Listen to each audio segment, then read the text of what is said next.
नमस्कार. आपण आज पाहणार आहोत पत्तागोबीची भाजी. हे पत्तागोबी मी धुवून छान चिरून उकडून घेतलेली आहे.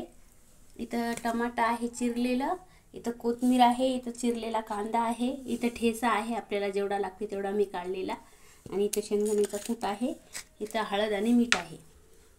चला आपण पाहूया भाजी. पॅन मध्ये तेल टाकलेलं आहे मी एवढं, आणि त्यामध्ये टाकली थोडीशी राई. राई छान तडतडली की आपण नंतर टाकूया त्याच्यामध्ये कांदा.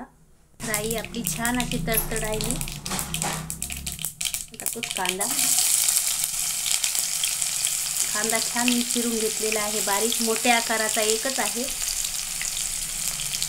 पत्तागोबीची भाजी कोणाकोणाला आवडते प्लीज कमेंट करून सांगा. कांदा लालसर आपण भाजून घ्यायचा आहे तळून. लाल कांदा झाला नंतर आपण याच्यातच टाकूया टमाटे. टमाटे मी 3 चिरले आहेत.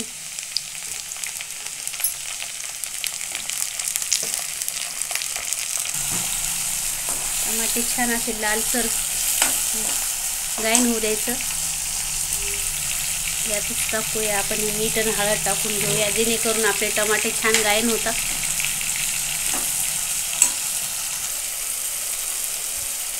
टमाटे छान शिजत आहे, त्याच्यात थोडीशी कोथिंबीर टाकूया आणि 1 मिनिट ढक्कन ठेवून घेऊया आपण.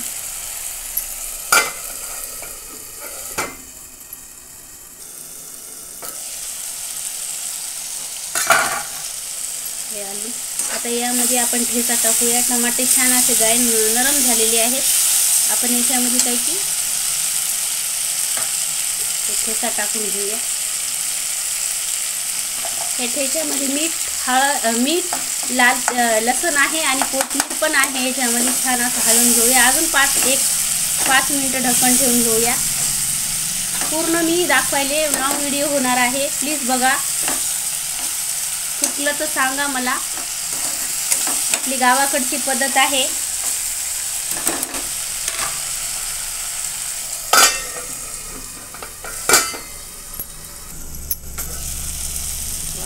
मस्त असा वास येत आहे भाजीची. मस्त पत्तागोबीची भाजी ज्याला आवडत नसेल ते पण खाईल असे बघा करून प्लीज.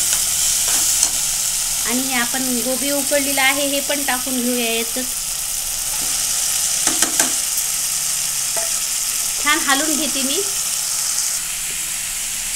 घेते मी. एका हाताने मला जमत नाही, तरी पण मी दाखवण्याचा प्रयत्न करत आहे तुम्हाला. ते छान हलवून घेते आणि यातच आपण शेंगदाण्याचा कूट पण टाकून घेऊया. हे पण हलवले जाते. थोडा आहे, हे हलवून घेते मी, नंतर दाखवते. अशा प्रकारे मी हलवून सर्व घेतलेलं आहे आणि आपण याला 5 मिनिटं ढक्कन ठेवूया. आणि 5 मिनिटाच्या बाद मी सांगते तुम्हाला. 5 मिनिटं ढक्कन ठेवून घेऊया स्लो गॅसवर. चला पाहूया आपली भाजी. मस्त भाजी शिजली आहे, तयार आहे आपली खाण्यासाठी भाजी. आणि याच्यावर छान अशी कोथिंबीर टाकून घेऊया. छान हलवून घेते मी. तयार आहे खाण्यासाठी भाजी. कोणाकोणाला माझी भाजी पत्तागोबीची केलेली आवडली प्लीज लाईक करा. आणि माझा शब्दाचा अनर्थ झाला प्लीज माफ करा.